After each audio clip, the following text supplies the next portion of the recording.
Okay, so in Premiere Pro 2018 edition, again, I'm going to start a new project. I'm going to navigate to where I want to save it, which is on my hard drive in my CM102 folder. This semester I made a Capstone folder for this project. Choose it there. I'm going to call this my CM102 Capstone. And then you should, put your name on it too. It's always helpful. And hit OK.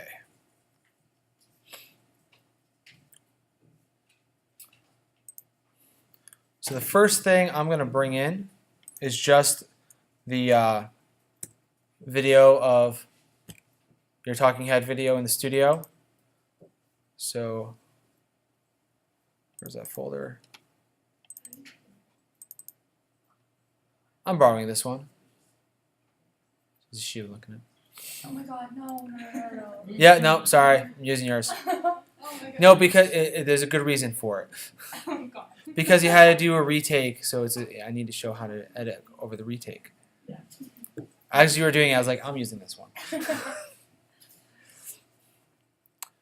So go ahead and import the video into your project.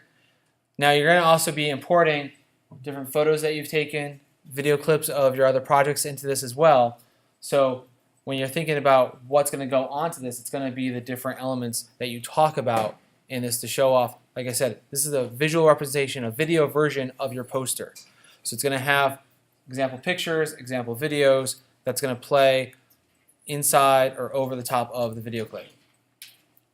Now, remember, one of the easiest ways to make a sequence, what's the easiest way I can make a sequence right now to make sure the settings are all correct? If you're going to make a sequence, what do you do right now? I don't have a sequence yet. Come on, we've all done this a bunch of times already. I know there's like 5 ways to make a sequence, but give me one. See a lot of blank stares. How to make a timeline over here. I got nothing to edit in. I can drag it. So yeah, one method, I could literally just drag this over.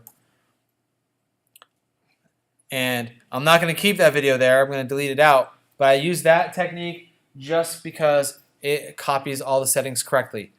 Whenever you drag a media element into the timeline area, it creates a sequence based off of that media element. So I always want to make sure, again, that's a video file I'm using first. If I want to put a photo in there, I'm not using my photo to do that because it's going to be the wrong dimensions. So now again, I'm going to delete this. Oh, why am I not linked? I can't drag my video from my G drive into the thing. It will show up as a option. Always possible. Yeah, nothing. It's really backwards. Oh, can't start that.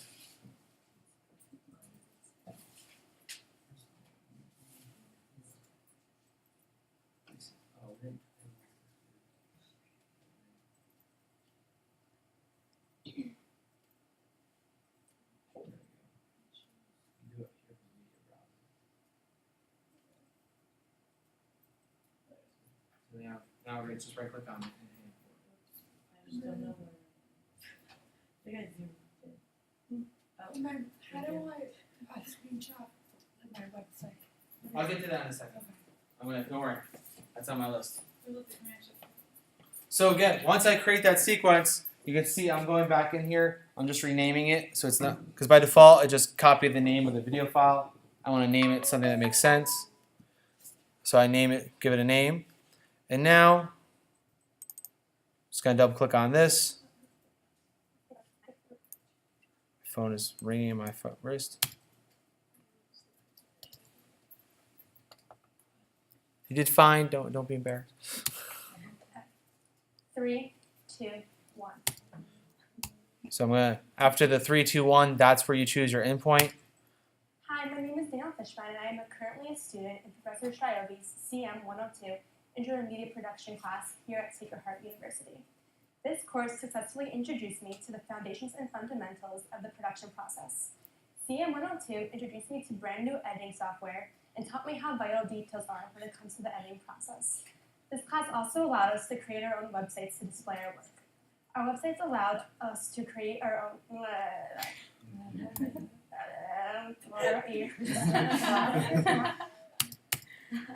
Our websites allowed us to create. No. Our websites allowed. That's where I want. To display our work. So obviously there's a spot where we don't want to do it. So I'm making a cut here and putting that part into the timeline. And then I'm going past. Allowed us to create our own. I start from like there. Oh, sorry. 3, 2, 1. Our website allows us to show our unique artistic abilities. Or not. See. Okay, here. It's not this one. Wait. Here. 3, 2, 1. Our websites allowed us to show our unique artistic abilities. On our websites, we demonstrated all of our skills that we have learned in photography, videography, and in blogging. A few of the skills we learned when it comes to photography includes how to restore old and damaged photos, how to determine photo emulation, and how to add selective color on a photo. When it comes to videography and audio, we learned how to put together a montage using Adobe Premiere and create our own podcast using Adobe Audition. This course was really challenging for me and showed me that in order for your work to come out good, a lot of patience and time is required. CM 102 taught me that there is always room for improving your work. Overall, this class helped me develop a deeper understanding of the production process and will allow me to continue to use my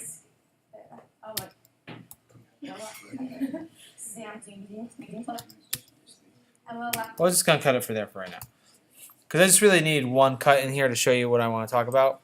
So the first thing you do is you're going to just find, if you did more than one take, cut together the best of all your takes. Because it's okay that we have gaps here. So here's, and we're going to just do it for content right now. We're not worried about anything else. Websites to display our work. Our websites allowed us to show our unique. Now, when you watch this doesn't look good though, right? Websites to display our work. Our websites allowed us to show our unique artistic ability. That doesn't look great. No.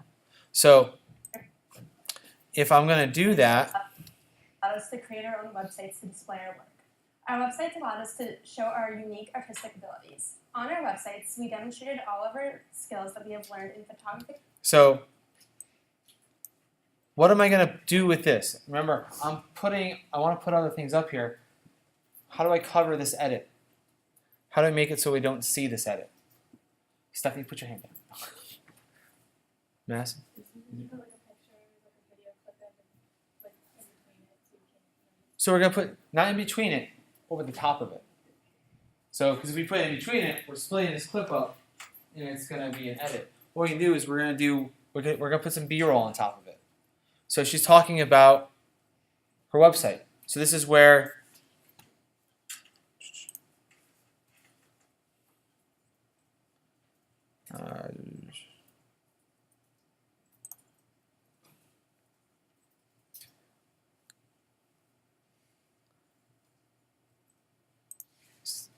this is Hickey, right? Fish.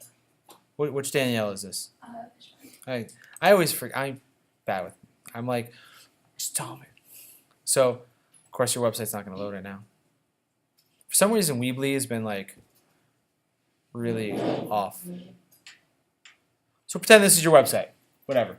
It doesn't. Just purposes here. So, to answer your question about how do I screen cap my website, this is what we're going to do. Bring your website up to a part that you want. There's a couple things you could do.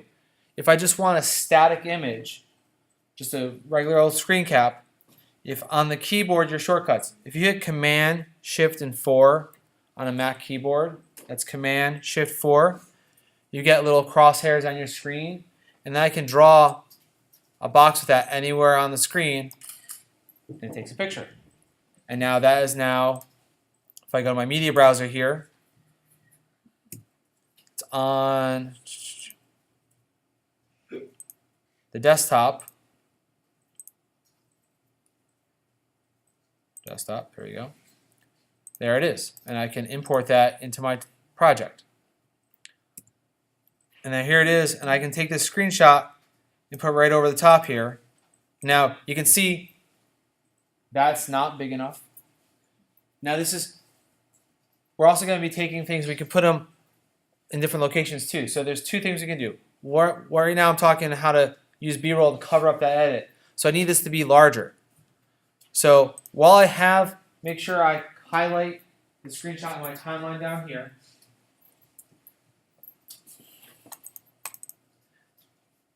I'm going to come up to the top left here and go to my effects controls. So I double clicked on it in the timeline, and now on my source window on the top left, I go to my effects control tab,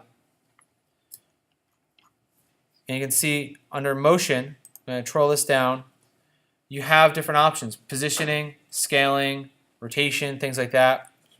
I want to scale it. That's how big it is. Right now it's at 100%.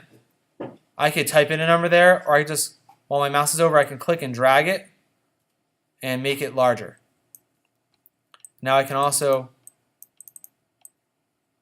if I double click on it in the window too, I can now move it around the window. I can also use these position numbers.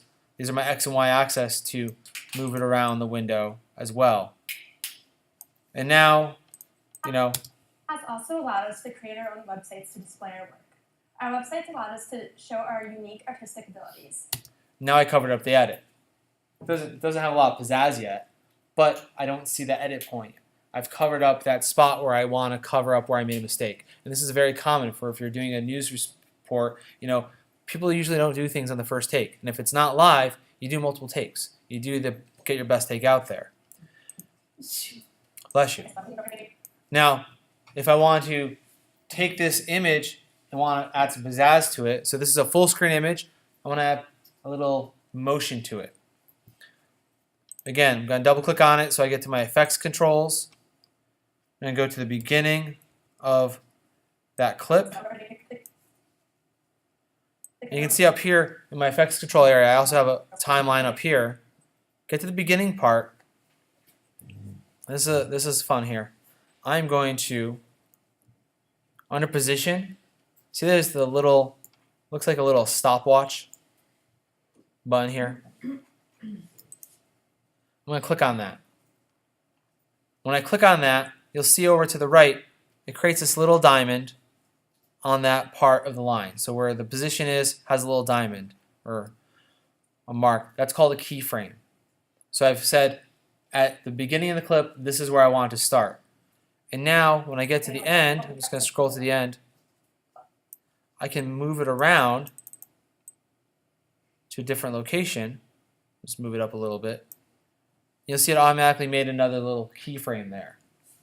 And what that did now is as we play it, let me mute this real quick.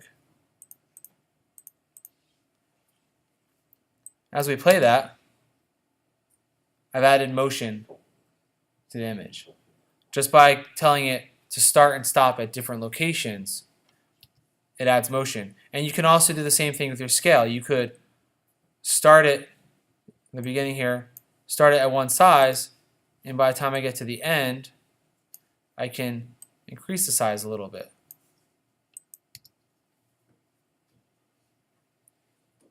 So this adds a little drama, a little motion, a little pizzazz to your photo. So instead of it being a static photo, you've now created motion to it.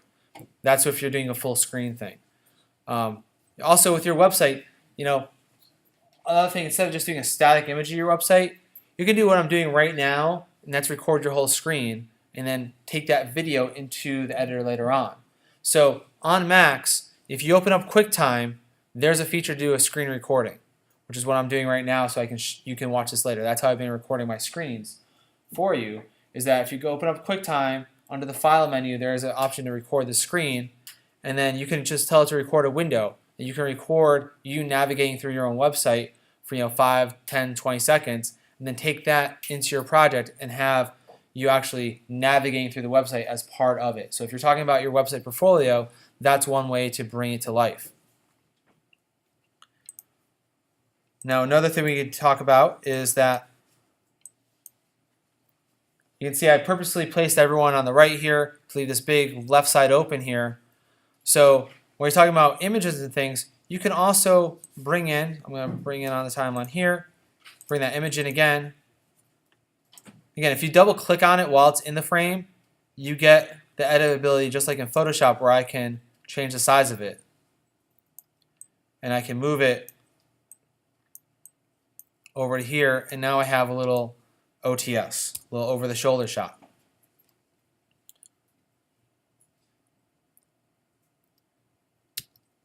So I'm talking about photos, and there's a photo that I'm talking about pop up, and I can have have those change. Just if you're going to do that, make sure that they're always coming in the same size. So you may want to edit all your photos first to the same dimensions, and then put them in there so you don't have a lot of varying sizes. You want them to fit nicely in the area. And you can also take your type tool. So here's my type tool down here by my timeline, and I can click. Hey, let me click. Oh, there you go. There it goes. And I can say website. And I've put type right on the screen, and I can always go in and I can change that as well to be different colors. We don't want it to be black. Yeah, Dan. Can I go help him then? Give me a couple more minutes. Okay. So now you have a label on there and the picture coming on and off together.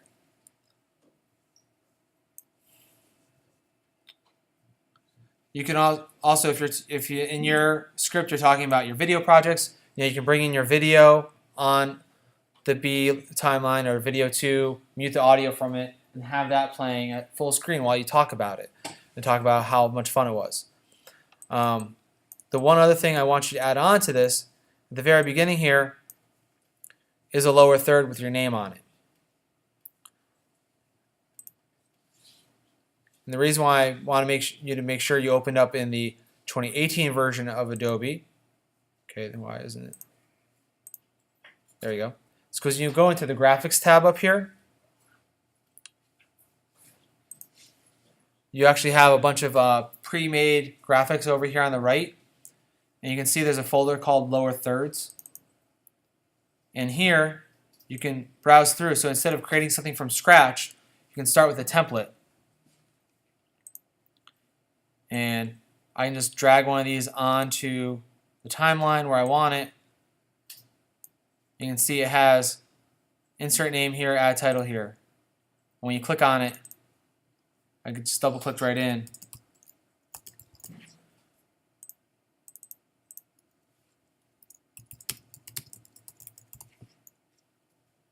And I added a lower third. Very simply. Let me shut off. Nope, not that.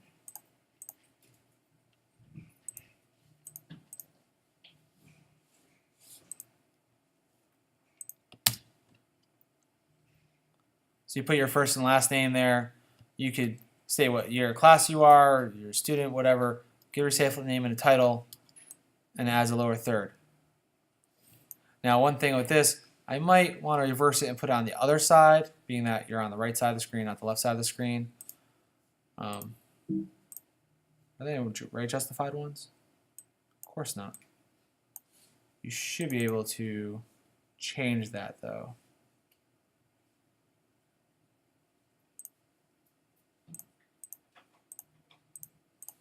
Pretty sure it's easy to change. Just move it over. No, don't do it that way. Got to change the whole thing. Anyways, so those are the kind of elements I want you to work with. Again, first start by just putting the stuff on your timeline in order that makes sense with all your best takes. Start covering up those edit points. Fill in the content that you're talking about on the screen. So put in images of your pictures as OTSs, as full screen video clips, however you want that story to present. There's a bunch of different ways you can try it, but it's about you presenting your work.